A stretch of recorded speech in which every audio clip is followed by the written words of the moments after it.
아브라함이 아침에 일찍 일어나 나귀의 안장을 지우고 두 종과 그의 아들 이삭을 데리고 번제에 쓸 나무를 쪼개어 가지고 떠나 하나님이 자기에게 일러주신 곳으로 가더니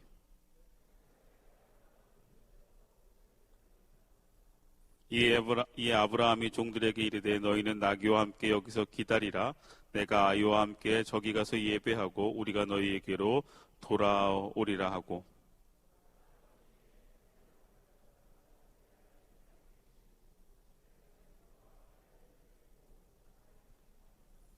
이삭이 그 아버지 아브라함에게 말하여 이르되 내 아버지여 하니 그가 이르되 내 아들아 내가 여기 있노라. 이삭이 이르되 불과 나무는 있거니와 번제할 어린 양은 어디 있나이까.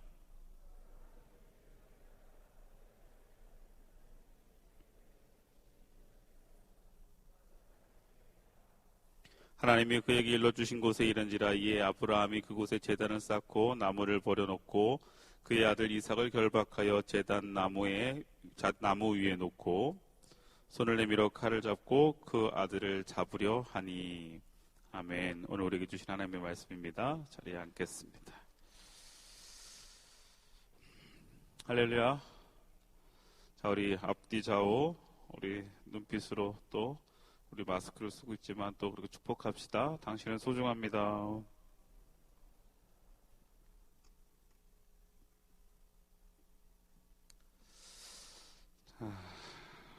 지난주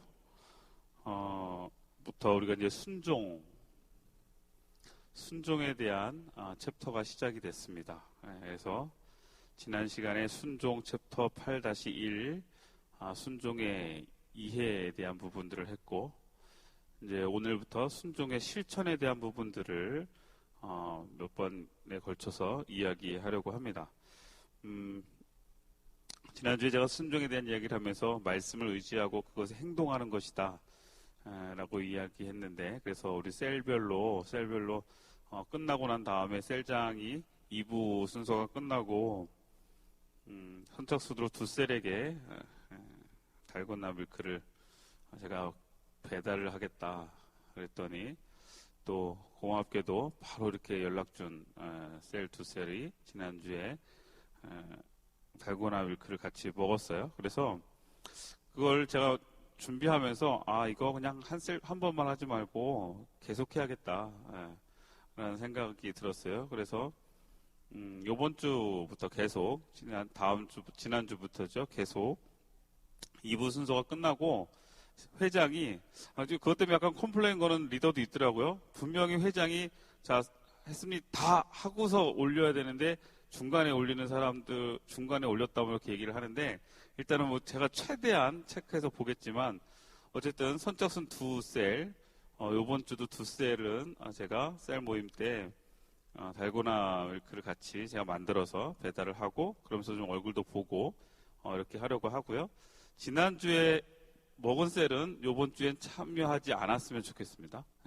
그래서 제 목적은 모든 셀이 한 번 다 같이 이렇게 먹고 저도 좀 그 핑계로 셀에 가서 얼굴도 좀 보고 이렇게 하려고 하는 거니까 그렇게 이해 좀 되고. 지난주에 두 셀이 어디였죠? 고넬료하고 요나단? 맞나요? 네. 어쨌든 그 두 셀은 이제는 양보해 주시고 다른 두 셀이 오늘 선착순으로 두 셀 해주시면 좋을 것 같아요. 자, 오늘은 순종의 실천의 첫 번째 시간입니다. 그래서 원래는 하면 8-2-1 이렇게 붙여야 될 것 같은데 모리아산의 순종입니다. 모리아산의 순종. 모리아산의 순종하면 여러분들 모리아산 하면 기억나는 한 인물이 있죠? 누구죠? 오늘 우리가 성경에서 본 아브라함이라는 인물입니다. 그래서 아브라함의 이 순종의 가장 이 클라이막스가 되어지는 장소가 이제 모리아산인데, 그 모리아산의 순종에 대한 이야기를 좀 함께 나누면서 순종의 실천, 우리가 순종을 실천해 가려고 하는 우리의 삶 속에 우리가 또 생각해 보아야 되고 또 묵상해 봐야 될, 그리고 또 살펴보고 비춰봐야 될 이야기들을 좀 해보려고 합니다. 자, 일단 여러분들 미켈란젤로 아시죠? 미켈란젤로가 일생에 자기가 여러 가지 그가 뭐 그림도 그렸고 그 다음에 조각상도 만들었는데 미켈란젤로의 조각상 중에서 피에타라는 조각상이 있어요. 아는 분들은 알 거예요. 피에타라는 조각상이 있는데 십자가에 달려 돌아가신 예수님이 십자가에서 내려왔을 때 내려오고 그 십자가에서 죽은 죽음 예수 그리스도의 죽음을 부둥켜 안고 있는 마리아의 상이 이제 피에타입니다. 애절하고 또 안타까운 그 엄마와 아들의 그 마음과 또 하나님의 마음을 좀 표현하는 게 이제 피에타라는 작품인데 미켈란젤로가 이 피에타라는 작품을 자신의 일생을 통해서 네 개의 피에타를 조각을 했습니다. 그 중에 가장 유명한 건 성 베드로 성당에 있는 피에타입니다. 성 베드로 성당에 있는 피에타죠. 이게 뭐 저도 사진으로만 봤지만 예전에 제가 피에타라는 주제를 가지고 한번 설교를 예전에 한 적이 있었어서 젊은 예배에서는 아니지만 보면 저 작품을 보면 아주 그 섬세하고 얼마나 이렇게 그 표정과 그 다음에 이렇게 사람에 대한 이 표정뿐만 아니라 그 상황에 대한 것들이 잘 묘사되어져 있죠. 그런데 그 네 개 중에 또 이 미켈란젤로가 마지막 말년에 완성을 못한 미완성으로 남은 피에타가 있는데 이게 론다니니의 피에타입니다. 요것인데요. 이게 좀 더 확대를 할 걸 그랬나요? 잘 안 보이죠? 자, 두 개의 피에타가 있어요. 가장 유명한 이 미켈란젤로의 피에타 두 작품인데 첫 번째 거는 이 성 베드로 성당에 있는 아주 완벽하고 퍼펙트하고 정말 뭐 여러분 보셔도 너무 그죠? 잘 조각되어져 있는 피에타고 이 론다니니의 피에타는 투박하고 누가 예수고 누가 마리아인지조차도 구분이 되어지지 않는 얼굴 이목구비도 제대로 완성이 되어 있지 않아요. 근데 미완성 작품입니다. 미완성 작품인데 요 두 개의 작품이 이제 미켈란젤로의 피에타의 작품이 가장 유명한 작품이기도 합니다. 제가 요 두 작품을 여러분들에게 일단 보여드린 이유는 뭐냐면 이 조각이라는 거 이제 조각가들이 작품을 구상하고 이제 미켈란젤로가 작품을 구상하면서 많은 이들이 물었답니다. 당신은 이런 아름다운 작품들을 만들어 갈 때, 이런 아름다운 조각상들을 다비드상도 그렇고 뭐 만들어 갈 때 어떤 기준으로 그 돌을 선택하고 어떤 기준으로 작품을 구상하느냐 이렇게 물었을 때 그가 이야기한 게 그거예요. 자기가 채석장에 가서 돌을 이렇게 본 다음에 돌을 이렇게 살피면서 돌 속에서 자기 돌을 바라보면서 스스로 그 돌을 보며 그림을 그린다는 거예요. 이미지를 그리는 거죠. 이미지를 그리면서 그곳에서 예수님의 모습과 그리고 뭐 예수님의 어머니 마리아의 모습과 그리고 또 뭐 여러분 잘 알고 있는 뭐 다윗의 모습과 이런 모습들을 이렇게 그 돌 안에 그림을 투영을 하고 난 다음에 그 다음에 이제 그 돌 채석을 하면서 그 채석장에서 돌을 구해서 그 대리석으로 조각을 해 나가기 시작하면서 그곳에서 뭐냐면 그 돌 속에서 자신이 그려놓은 그림을 끄집어내는 작업을 할 때 가장 중요한 것은 뭐냐면 뭐 여러분 너무 잘 아는 거지만 이 돌을 쳐내는 거잖아요. 조각은 돌을 쳐내는 거란 말이에요. 그러니까 이 커다란 바위가 있는데 다른 사람들은 그 바위를 보고 지나가며 그냥 쓸모없는 바위, 쓸모없는 대리석 조각으로 보지만 미켈란젤로는 그 바위를 보면서 그곳에 불필요한 부분들을 쳐냈을 때 그곳에서 나타나는 아름다운 조각상을 보기 시작하는 거예요. 그러면서 뭐예요? 정과 망치를 가지고 이제 돌을 쪼기 시작하죠. 아까 제가 이 두 개의 조각상을 비교해 드린 이유가 뭐냐면 이 마지막 이 론다니니의 피에타는요, 이게 좀 보이실지 모르겠지만 부분마다 아직 뭐 눈코입도 제대로 안 되어져 있죠.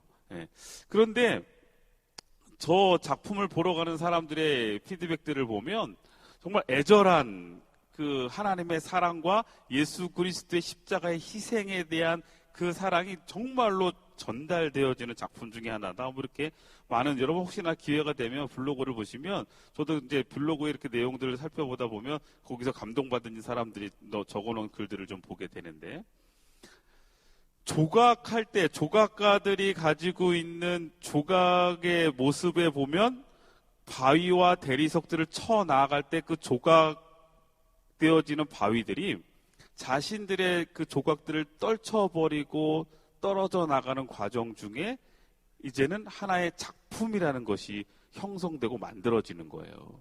제가 왜 오늘 순종의 실천이라는 부분 앞에 지금 이 조각이란 이야기, 조각에 대한 이야기를 먼저 시작을 하냐면, 돌은 조각가의 의도와 계획을 전혀 알지 못할 거예요. 그렇잖아요? 그런데 조각가의 손이, 그리고 조각가의 정과 망치가 그 돌에 닿는 순간, 그리고 조금은 고통스럽고 아픔이 있는 순간들이겠지만 돌에게 정이 찍히고 망치질이 되어지는 순간 떨어져 나가는 조각들을 보며 돌이 볼 때는 그 순간 그것을 이해할 수 없는, 그리고 그 고통을 이해할 수 없는 순간일 수도 있겠지만, 조각가의 의도를 믿고 조각가의 손길을 의지하면서 끝까지 그 시련과 고난을 감당해내다 보면 아까와 같은 아름다운 조각상이 되어지는 것. 조각가에게 불순종하면 그냥 하나의 돌로 남아있지만, 조각가에게 순종하고 자신을 내려놓으면 그 돌은 예술 작품이 되어진다는 것. 하나님께서 하나님의 섭리와 뜻과 계획에 따라 우리를 창조하시고 인생을 만들어 가시는데, 때로는 하나님이 우리에게 하나님의 손길로 정을 들이대시고 망치질을 하실 때가 있다는 겁니다.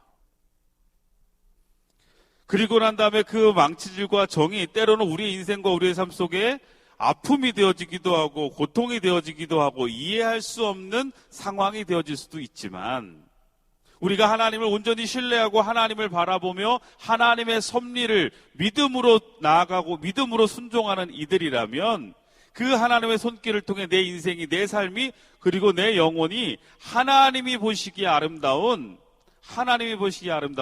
하나님의 걸작품의 삶으로, 또한 인생으로 만들어질 거라는 거예요. 아까 우리가 시작하기 전에 영상을 하나 봤는데, 그 영상에 그 목사님이 인생을 이렇게 살펴보면 참 우여곡절이 많은 인생이었지만, 아들도 잃는 아픔을 겪었고 뭐 그런 인생을 살아왔지만, 거기에 고백되어지는 한 말이, 나는 하나님에게 KO 당했다. 내가 하나님에게 다 나를 맡겨놓고 내려놔줬을 때, 그때부터 내 안에서 일하시는 하나님의 놀라운 일들을 경험하게 되는 거예요. 자, 그래서 여러분, 순종이란 오늘 이렇게 좀 정리를 해보고 싶어요. 순종이란 뭐예요? 자기를 포기하는 것이다. 순종이란 뭐 여러 가지로 순종을 표현할 수 있겠지만, 오늘 순종이란 자기 자신을 포기하는 겁니다. 때로는 잘라내고 깎아내는 고통을 겪을 때에도, 말할 수 없이 힘들고 고통스러울 때에도 하나님의 선한 의도와 계획을 여러분이 믿음으로 신뢰할 때, 그 앞에 우리가 나를 내려놓고 순종의 길을 걸어갈 수 있는 거예요. 우리가 아까 조각상에서 봤던 예수님, 여러분, 그 예수님이 십자가를 향해 가는 것이 무엇입니까? 그것이 결국은 자기를 포기하고, 그렇죠? 나 자신을 포기하고, 그리고 하나님께 나아갔던, 하나님의 뜻과 말씀 앞에 나아갔던 거예요. 이 자기를 포기한다는 표현을 좀 더 우리가 성경적으로 살펴보면 이렇게 이야기할 수 있어요. 잠언 16장 3절 말씀인데, 우리 다 함께 시작. 너의 행사를 여호와께 맡기라. 그리하면 내가 경영하는 것이 이루어지리라. 그랬어요. 자, 우리의 모든 삶을 어떻게 하라는 거예요? 자기를 포기하라는 것은 무책임하게 내 삶을 포기하며 살아가려는 게 아니에요. 그러니까 순종이라는 것은 나를 포기하고 내가 무책임하게 살아가라는 것이 아니라 뭐예요? 나의 모든 것을 누구에게? 하나님에게, 여호와 하나님께 맡기는 것. 이게 순종이라는 거예요. 그 순종을 통해서 우리가 지난 시간에 말씀을 나눴던 거죠. 로마서 5장 19절에 한 사람이 순종을 하지 못한 것을 통해, 한 사람이 순종하지 못한 것을 통해 죄인이 된 것. 그러나 한 사람이 온전히 다시 순종함을 통해 많은 이들이 의인이 되어졌던 이 놀라운 신앙의 구원의 역사. 결국은 뭐예요? 하나님에게 맡기느냐 맡기지 못하느냐예요. 아담은 하나님에게 맡기지 못했죠. 하나님이 허락하신 은혜를 온전히 하나님에게 맡기지 못하고 결국은 자신의 것, 선악과의 유익을 자신의 것으로 누리려고 하다 보니 불순종의 길을 가게 되는 거잖아요. 예수님은요, 십자가를 향해 나아가는 그 발걸음이 나의 것이 아니라 하나님의 것을 위해 나의 생명까지도, 고난과 고통까지도 맡겨드리며 그렇게 걸어갔던 그 한 사람의 순종이 많은 이들의 구원의 길이 되어진 거예요. 자, 그렇다면 나의 선택은 어떠냐? 자, 여러분은 어떠십니까? 여러분, 순종할 것입니까? 하나님의 말씀에? 아니면 거절할 것입니까?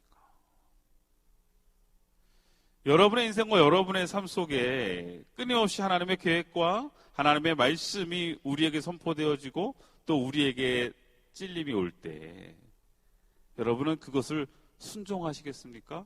아니면 그것을 거절하고 거부하시겠습니까? 여러분의 삶 속에 그 부분만큼은, 순종의 부분만큼은 우리의 믿음의 선택이라는 것이 있어야 한다는 거예요. 우리가 선택한다는 건 또한 그것에 따른 책임도 있는 거예요. 오늘 우리가 읽은 본문의 내용은 모리아산의 이야기예요. 모리아산. 자, 그 모리아산에서 하나님은 아브라함에게 명령을 하셨어요. 그런데 그 명령이, 그 말씀이 아브라함이 감당하기는 너무 힘들고 감당할 수조차 없는 하나님의 명령이었습니다. 그것이 무엇이었어요? 아들 이삭을 바치라는 거예요. 자, 아들 이삭을 바쳐라. 이 창세기 22장 1절부터 보면 하나님이 아브라함을 시험해 보시려고 내 아들 사랑하는 독자 이삭을 번제로 드리라고 하나님이 명령하셨단 말이에요. 드려볼래? 이것도 아니었어요. 드려줄래? 이게 아니에요. 드려라 이랬어요. 드려라. 자, 그 명령 앞에 아브라함의 선택이라는 게 있는 거예요. 순종할 것인가? 아니면 거절할 것인가? 자, 여러분의 삶 속에 하나님의 뜻이, 하나님의 말씀이 여러분의 삶에 비춰질 때 여러분 그 하나님의 명령에 대해, 하나님의 말씀에 대해 여러분은 지금 어떤 선택들을 하며 살아가고 있습니까? 자, 그런데 오늘 본문의 내용을 우리가 좀 살펴보면 쉽지 않은 하나님의 명령이죠. 절대로 쉽지 않은. 정말 내 인생에 지금까지 기대하고 고대했던 내 인생 속에 가장 결정체가 되어졌던 이삭을 번제로 드려라.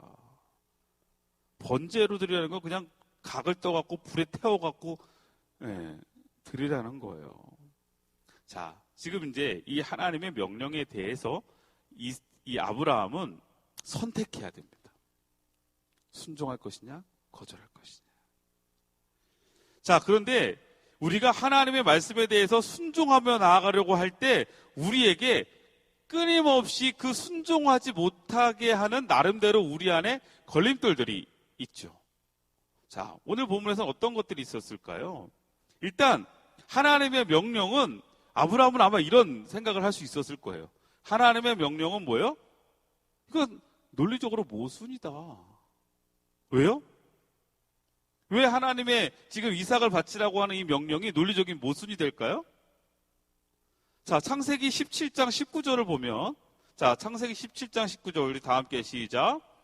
하나님이 이르시되 아니라 내 아내 사라가 내게 아들을 낳으리니 너는 그 이름을 이삭이라 하라. 내가 그와 내 언약을 세우리니 그의 후손에게 영원한 언약이 되리라 이랬어요. 자, 이게 누구에게? 하나님이 아브라함을 통해서 이삭에게 주신 언약이란 말이에요. 약속이라고요. 뭐라고요? 내가 이 이삭을 통해서 이 후손을 통해서 너희들과 이스라엘 백성들과 영원한 언약 관계를 맺겠다. 믿음의 언약 관계를 맺겠다라고 하나님이 말씀하셨단 말이에요. 그런데 그런 이삭을 하나님이 지금 뭐라고 그랬어요? 번제로 바치라고 그랬단 말이에요. 자, 그러면 논리적으로 이건 말이 안 되는 거예요. 하나님은 이삭을 통해서 하나님의 언약을 이루어 가시겠다고 했는데 지금 하나님은 이 이삭을 지금 당장 하나님이 번제로 바쳐 죽이라고 하니 그러면 이 이삭을 통해서 어떻게 하나님의 언약이 성취가 돼요? 죽이면. 그래요, 안 그래요? 그렇잖아요. 그러니 자, 일단 아브라함은 지금 하나님의 명령에 대해서 이거 뭔가 잘못됐다, 논리적으로 말이 안 된다라고 생각할 수 있잖아요. 여러분, 우리들의 인생과 우리들의 삶에서 주어지는 하나님의 말씀과 하나님의 뜻이 때로는 내가 생각하고 판단하고 내가 경험했던 것, 그 모든 것들을 비춰볼 때 이건 말이 안 되는 경우들이 많아요. 내가 용납할 수 없는, 논리적으로 말이 안 돼. 그렇잖아요? 절대로 지금 하나님의 명령은 우리가 생각하는 세상의 논리로도 이건 기본적으로 말이 안 되는 모순을 갖고 있어요. 얘를 통해서 후손을 주신다고 그랬는데 얘를 죽이라고 그랬어. 자, 여러분, 이런 하나님의 말씀이 여러분의 생각과 부딪힐 때, 여러분의 기준과 부딪힐 때 여러분 어떠시겠어요? 여기서 거절할 수 있는 이유는 하나님 뭔가 실수하셨네요. 지금 하나님이 지난번에 이 이삭을 통해서 주신 말씀, 약속을 잠깐 깜빡하셨나 봐요. 깜빡할 수 있을까요, 하나님? 그렇게 우리가 생각할 수 있죠. 하나님 지금 실수하고 계시는 거네요. 그러면서 우리는 뭐 안 할 수 있어요? 지금 하나님이 이삭을 바치라고 하는 그 명령에 거절할 수 있는 분명한 근거를 우리가 붙잡을 수 있다는 거예요. 이건 논리적으로 말이 안 되거든요. 하나님의 말씀을 가지고도 반박할 수 있는 거예요. 그러니 하나님이 아브라함에 그 얘기했을 때 하나님 아니죠, 이거 뭐 잘못됐네요 하고 그 말씀을, 그 명령을 거절할 수 있었다 이거예요. 그러나 아브라함 어땠어요? 그러지 않았어요. 왜요? 여러분, 하나님의 말씀과 하나님의 뜻을 우리가 얼마나 헤아릴 수 있겠어요? 일단 우리는 여기서부터 시작을 해야 돼요. 우리가 하나님께 순종하려고 하면 이것은 되고 이것은 안 되고를 선택할 수 있는 기준이 우리에게 생겨나는 순간부터 우리는 온전한 순종을 할 수가 없어요. 말씀을 여러분 들을 때도 마찬가지거든요. 여러분 말씀을 받아들일 때에 여러분의 생각과 여러분의 지금 그 기준, 여러분이 가지고 있는 그 어떤 경험과 가치관을 가지고 아니면 여러분들이 판단되어지고 있는 어떤 그 선을 가지고 필터링이 되어지는 순간 여러분 말씀이 잘못하다 보면 여러분 안에 온전히 심겨지지 못할 때가 많이 있어요. 여러분 말씀은 취사 선택하는 게 아니에요. 말씀은 믿음으로 순종하는 거고 받아들이는 거죠. 아브라함이 그 순간 고민은 했겠죠. 얼마나 내적으로 고민해. 그러나 아브라함은 어떻게 했어요? 조금 이따가 우리가 함께 보겠지만 그냥 바로 아침 일찍 짐을 싸고 출발했어요. 왜요? 하나님의 말씀이었기 때문이에요. 그러니 이 아이를 통해서, 이삭을 통해 하나님이 영원한 언약을 성취하시겠다라는 그 약속도 믿고 지금 하나님이 이 아이를 하나님에게 번제로 드리라는 그 말씀에도 순종하는 거예요. 그런데 이것이 세상적으로 기준으로 볼 때는 야, 이건 말이 안 되는 거야, 모순이야 이렇게 이야기하겠지만 신앙은, 믿음은 우리의 논리로 따져지는 게 아니란 말이에요. 그런데 우리가 자꾸 왜 믿음을 갖지 못하고 순종하지 못해요? 우리가 자꾸 논리를 가지고 하나님의 말씀과 하나님의 계획과 섭리를 따지려고 하기 때문이죠. 두 번째, 지금 하나님의 명령은 감정적으로도 맞지가 않아요. 아무리 하나님이시지만 아니 아들을 내놓으라는 말이, 그게 그런 법이 어디 있습니까? 사랑하는 아들, 그걸 어떻게 해요? 번제를 드리래요. 그냥 없는 듯 하고 살아라 이것도 아니에요. 너 손으로 직접 번제를 드리라. 내가 제일 사랑하는 아들을 내 손으로 직접 죽여서 어떻게 하라는 거예요? 불에 태워 죽이라는 거예요. 일단 우리의 정서상으로 이건 말이 안 돼. 차라리 그냥 그 하나님 내가 안 믿고 말지.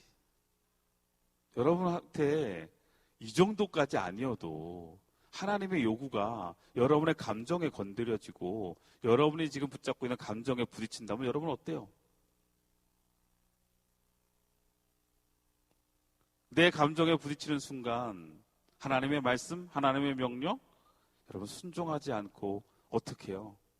오히려 그것을 거부하고 내가 그 자리를 그리고 그 하나님의 말씀을 내가 무시하잖아요. 지금 아브라함에게 주신 이 하나님의 말씀은 기본적으로 이 아브라함의 감정 상태하고 전혀 고려하지 않는 거예요. 야, 그런 하나님이라면 나 같으면 안 믿고 말겠다. 하나님, 이 아이가 어떤 아이인데요? 부모가 자식을 죽이라고요? 하나님 그런 분이었어요? 하나님 그렇게 모진 분이었어요? 이렇게 우리가 이런 부분들을 나의 감정, 나의 상황을 가지고 얼마든지 거절할 수 있는 상황이었다는 거예요. 그런 하나님의 말씀이 논리적으로 모순되고 감정적으로 맞지 않을 때 여러분은 어떤 태도를 보이십니까? 근데 이게 정말 중요한 거거든요. 이게 정말 순종하는 자, 순종의 실천에서 가장 첫 번째 중요한 게 뭐냐면 그런 나의 기준과 어떤 나의 상황 앞에 하나님의 말씀이 부딪혀질 때 어떻게 하겠냐는 거예요. 하나님의 뜻과 내 뜻이 다를 때, 하나님이 나를 보게 하시는 것과 내가 보려고 하는 게 다를 때 여러분은 어떤 반응을 보이십니까? 여러분 아무리 신앙을 오래 했다고 해도 아무리 믿음 좋다고 하는 분들도 이 부분 앞에 여러분 그 말씀을 붙잡고 순종하기가 쉽지 않아요. 그런데 그런 하나님의 말씀에 부정적인 태도를 보이게 되는 순간부터 우리의 신앙에는 심각한 문제들이 생기기 시작해요. 왜요? 그때부터 뭐가 깨지기 시작하는 거예요? 우리의 신앙, 우리의 믿음이 하나님에 대한 신뢰가 깨지기 시작하는 거거든요.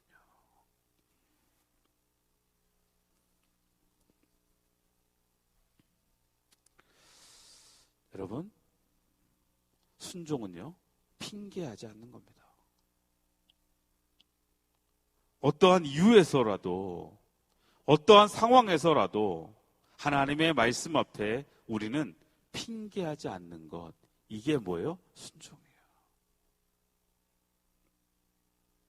이해할 수 없는 명령의 아브라함은 얼마든지 이유와 반론을 제기할 수 있었지만 그리고 무엇보다 그 명령이 하나님의 말씀의 기준에서도 모순되는 부분들이 있었지만 그리고 지금의 나의 감정의 상태에서도 이건 충분히 거부할 수밖에 없는 상황이었지만 아브라함은 어떻게 했어요? 그 시험 앞에 하나님에게 질문하거나 하나님과 논쟁하지 않았습니다. 하나님 왜요? 라고 묻지 않았습니다. 하나님의 명령을 이해할 수 없었지만 그는 하나님의 뜻대로 가기로 순종하기로 결심했다는 거예요. 믿음은 그리고 순종은 내 머리로 이해할 수 없다고 해서 논쟁하는 것이 아닙니다. 내 감정이 받아들일 수 없다고 해서 취사 선택하는 것이 아닙니다. 오직 하나님의 뜻에 순종하는 것이 믿음입니다. 여러분이 시험을 당할 때에 때론 여러분의 삶 속에 이러한 선택의 자리에 놓여져 있을 때에 아니면 여러분들이 믿음 앞에 하나님의 말씀 앞에 부딪힘이 있을 그때에 언제나 신실하신 하나님을 여러분들이 신뢰하시면서 변함없고 선하시고 또한 의로우신 하나님을 여러분들이 붙잡으시면서 순종의 발걸음을 옮기시기를 주의 이름으로 축원합니다.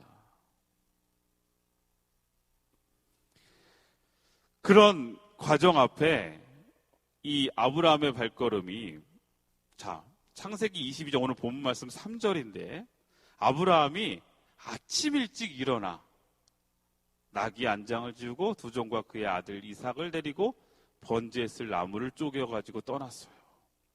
어떻게 했다고요? 아침 일찍 일어났어요. 그냥 지체하지 않았다고요.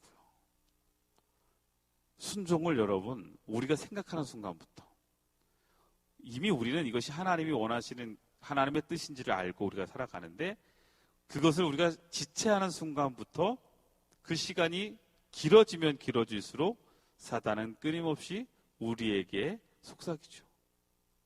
하나님의 뜻에 순종하지 않을 수 있는 이유를 100가지도 더 만들어낸단 말이에요.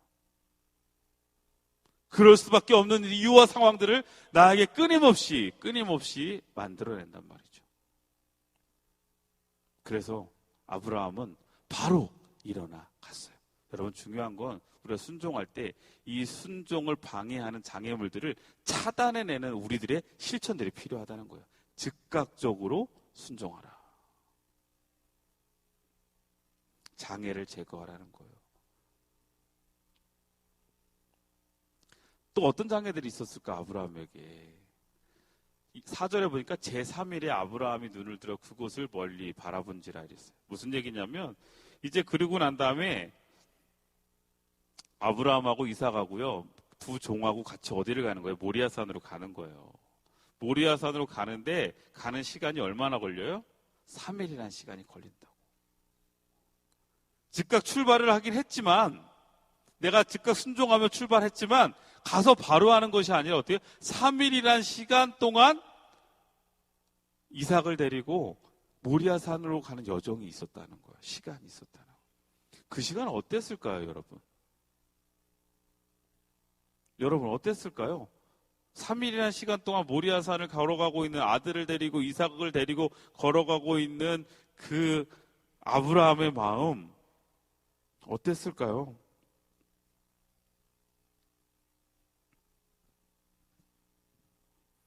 얼마나 핑계대고 빠져나가고 싶었을까요? 작은 것 하나하나에 끊임없이 자기의 생각과 자기의 감정과 또 지금의 상황 속에 내 뜻대로 해석하며 지금 발걸음을 돌이키고 싶은 마음이 얼마나 내적으로 많았을까요? 여러분, 경험해보지 않아요? 여러분의 인생과 삶에서도 마찬가지 아니에요? 우리들의 인생 속에서도 우리가 하나님의 뜻대로 순종하려고 할 때에 끊임없이 우리가 그 시간 끊임없이 우리에게 속삭이고 있는 이 장애물들, 순종할 수 없는 장애물들. 그런데 아브라함은 그 3일의 시간을, 그 힘든 시간을 다 어떻게 했어요? 그 장애물을 제거하며 끝까지 모리아산까지 갔다는 거예요. 여러분, 순종의 실천을 하기 위해서 우리에게 그 순간순간마다 이 길을 가려고 하는 방해하는 시간, 3일이라는 시간, 우리에게 그 텀을 통해 우리에게 끊임없이 하나님의 말씀을 왜곡시키는 그런 상황들 앞에 여러분들이 철저하게 믿음으로 하나님을 신뢰하며 걸어가야 합니다. 장애를 제거할 또 두 번째가 있는데 뭐였냐면 5절에 보니까, 자 보세요. 이에 아브라함이 종들에게 이르되 너희는 나귀와 함께 여기서 기다리라. 내가 아이와 함께 저기 가서 예배하고 우리가 너희에게로 돌아오리라. 무슨 얘기예요? 자, 이제 모리아산까지 두 종하고 이삭하고 이제 아브라함하고 왔어요. 일단 하나님의 말씀을 듣고 그래 하고 즉각 순종하면 아침 일찍 일어나서 출발했는데 3일이라는 시간이 걸렸어요. 3일 동안도 끊임없이 내적 갈등이 있었겠죠. 그러나 그 갈등 앞에 그는 돌이키지 않았어요. 하나님의 말씀을 끝까지 붙잡고 모리아산 앞까지 왔어요. 이제 어떻게 해요? 올라가야 돼요. 번제들이 올라가야 되는데 여기서 장애물을 누가? 아브라함이 제거하는 거예요. 장애물이 뭐예요? 두 종이에요. 왜? 같이 올라가 보세요. 그리고 그 자리에서 만약에 아브라함이 이삭을 죽이려고 할 때 그 두 종들은 어땠을까요? 옆에서 도와줄까요? 에? 아유, 주인님, 칼을 그렇게 잡으시면 안 되죠. 아니, 도련님이 너무 꽉 안 묶은 것 같아요. 이게 더 풀어질지도 모르죠. 뭐, 이렇게 도와줄까요, 거기서? 아니요. 아마 긋고 말릴 거예요. 주인, 이러면 안 되죠. 이제 뭐 하시는 거예요? 왜요? 그들은 뭐가 없어요, 지금? 하나님의 명령이 그들에게는 없잖아요.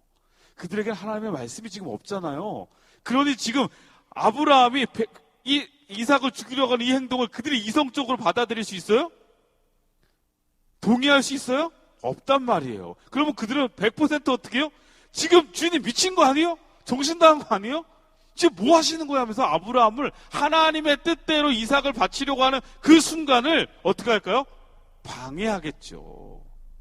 결국 그 두 종은 그 순간 하나님의 뜻에 순종하는 장애물이 된다는 거예요. 그래서 누가? 아브라함은 그 두 종을 그 자리에 있으라 그러고 둘이 올라가는 거예요. 여러분, 우리가 하나님의 말씀에 순종하며 실천하려고 할 때 내 주변에 하나님의 말씀과 하나님의 뜻대로 순종하려고 할 때에 걸림돌이 되어지는, 장애물이 되어지는 지체들이 있어요. 그리고 상황들이 있어요. 그래서 어떻게 해요? 여러분, 미리미리 제거하십시오.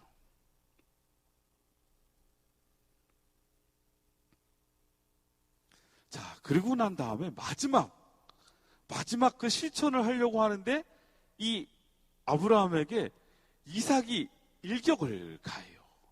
그 일격 7절이에요. 7절. 자, 우리 다 함께 시작. 이삭이 그 아버지 아브라함에게 말하여 이르되 내 아버지여 하니 그가 이르되 내 아들아 내가 여기 있노라. 이삭이 이르되 불과 나무는 여기 있거니와 번제할 어린 양은 어디 있나이까 했어요. 자, 너무 순진무구하게 지금 이삭이 아버지 다 있네요. 나무도 있고 불도 있는데 그럼 번제 드릴 양은 어디 있어요?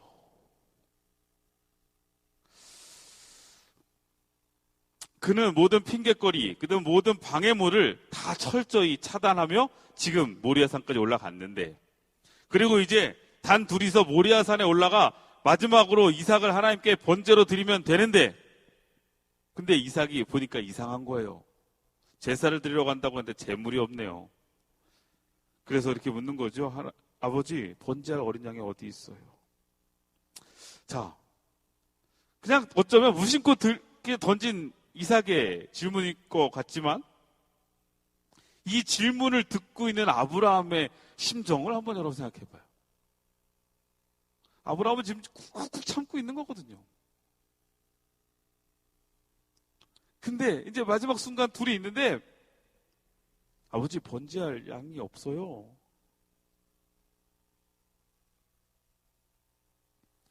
이 사랑하는 아들 이삭의 이 질문이 정말 아브라함의 심장을 쪼개고, 그렇잖아요?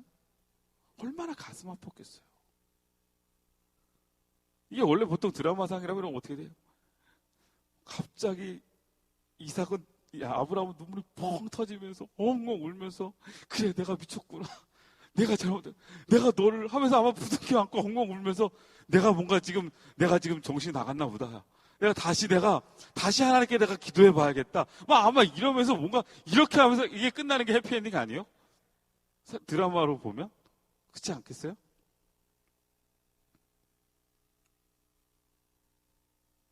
아니면 솔직하게 얘기하는 거지 마.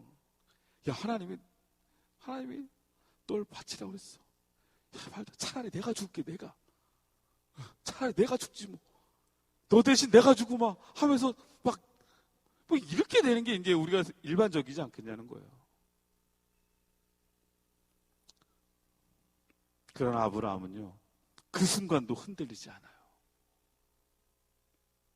정말 자기의 가장 큰 지금 이 마음에 이 이삭의 그 천진난만한 질문 하나가 내 심장을 후벼파며 이제 그래 내가 잘못했어 이럴 수 있는 상황에서도 아브라함은 흔들리지 않는 결심을 가지며 하나님을 신뢰하죠. 8절에 오늘 여기 이제 올리지는 않았지만 8절에 아브라함이 이르되 아들아 번제할 어린 양은 하나님이 자기를 위하여 친히 준비하셨다.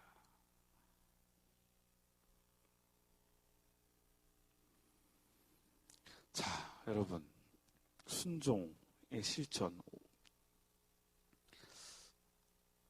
지금 이제 이 아브라함의 이 사건으로 우리가 이제 우리를 투영하면 못할 것 같죠. 그죠? 그래서 보통 믿음의 사람들, 우리가 믿음의 순종을 한다고 할 때 이 아브라함의 사건을 보면, 아, 난 저거 못해. 저렇게는 안 돼. 근데 하나님은요, 또, 우리의 믿음의 분량받고 우리를 시험하십니다. 그러니까 여러분, 여기서 때문에, 이거 갖고 여러분 지금 막, 그렇게 하지 말고, 제가 오늘 이 말씀을 통해 우리가 이 말씀을 통해서 이 순종의 실천의 부분에서 우리가 정말 살펴야 될 것은 뭐냐면, 우리가 그렇게 하나님의 말씀대로 순종하며 나아가려고 하는 그 시점 앞에, 그 실천의 시작 앞에 우리가 제거해야 될 것들이 있고, 우리가 조심해야 될 것들이 있고, 우리가 끊임없이 우리 생각으로 핑계되어지는 그래서 순종하지 못한 우리들의 모습들, 그런 것이 있을 때 우리는 뭐 할 수 없다? 순종할 수 없다.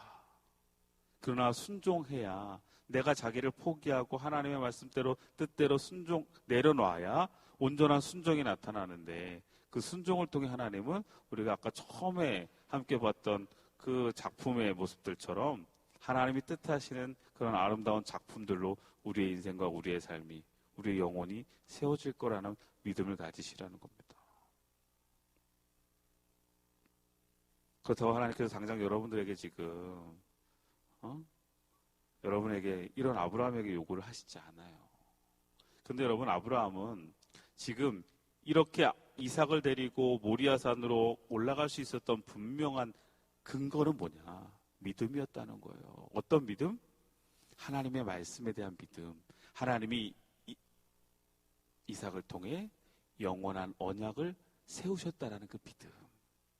그래서 아브라함은요, 이게 신학자들도 이야기하지만, 이 이삭을 내가 하나님의 말씀대로 번제드려 죽이더라도 하나님의 언약이 있기에 하나님은 이 이삭을 살리실 수 있는 분이라는 믿음이 있었어요.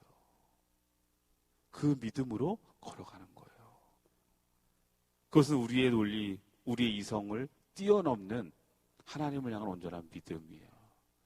그것이 하나님의 그 구원의 역사가 예수 그리스도를 통해서 하나님이 자신의 아들을 친히 십자가에 달려 죽게 하시고 그것을 3일 만에 부활시키시고, 그 사건을 통해 하나님의 구원의 역사가 완성이 되어지잖아요. 여러분, 순종은 우리의 이성을 포기하는 겁니다. 순종은 우리의 기준을 포기하는 겁니다. 순종은 우리의 경험을 포기하는 겁니다. 순종은 내 감정을 포기하는 겁니다. 자, 이러니까 또 여러분 오해하지 마셨으면 좋겠어요. 그냥 맹목적으로 따라가라? 그런 게 아니에요. 지금 제가 여러분과 나누는 이 아브라함의 이 순종의 실천이, 그러니 아무 생각하지 말고, 모르겠어요. 제가 이제 여러분 설교 끝나고 나면 제가 늘 체크하는 게 뭐냐면, 이제 여러분 여러분 셀 카톡방에 이제 오늘 말씀에 대한 피드백들을 이렇게 올리는 카톡들이 쫙 올라와요. 그렇게 보고 있으면서 제가 이제 이렇게 볼 때 가끔씩 보면 전혀 다른 방식으로 피드백을 하시는 분들도 있어요. 이렇게 난 이 말씀을 기준데 오늘 혹시나, 그래서 우리는 아무 생각 말고 맹목적으로 하나님만, 이거 아니란 말이에요. 그런 의미의 이 순종의 실천을 이야기하는 게 아니에요. 하나님의 말씀과 기준 앞에 분명히 우리가 섰을 때 그것에 부딪히고 내가 붙잡고 있는 내 생각과 기준과 감정들을 하나님 앞에 내려놓으라는 거지.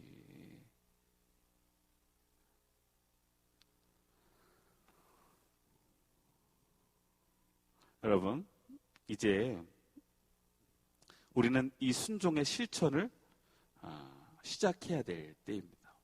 제가 이제 오늘부터 다음 주 계속 순종의 실천에 대한 부분들 하면서 성경에서 나오는 하나님의 말씀에 순종하는 이들의 그 순종의 모습들을 살피면서 우리의 삶을 살핀다고 그랬잖아요. 여러분, 순종의 실천 첫 번째, 모리아산에서의 순종은 자기를 포기한 겁니다. 하나님의 말씀 앞에 자기를 포기한 겁니다. 왜요? 하나님은 나보다 더 크신 분이기 때문이에요. 내 안에 담길 수 있는 분이 아니기에 우리는 믿음으로 그분을 의지하며 나아가는 것이기 때문에 그렇습니다. 오늘 이 시간 이 말씀 붙잡으시면서 하나님께서 여러분의 이 삶 속에 예비하실 거예요. 준비해놓고 계시는 거예요. 아브라함은 그것을 믿었어요. 그것이 어떠한 방식일지 모르지만 하나님이 준비하실 것이다.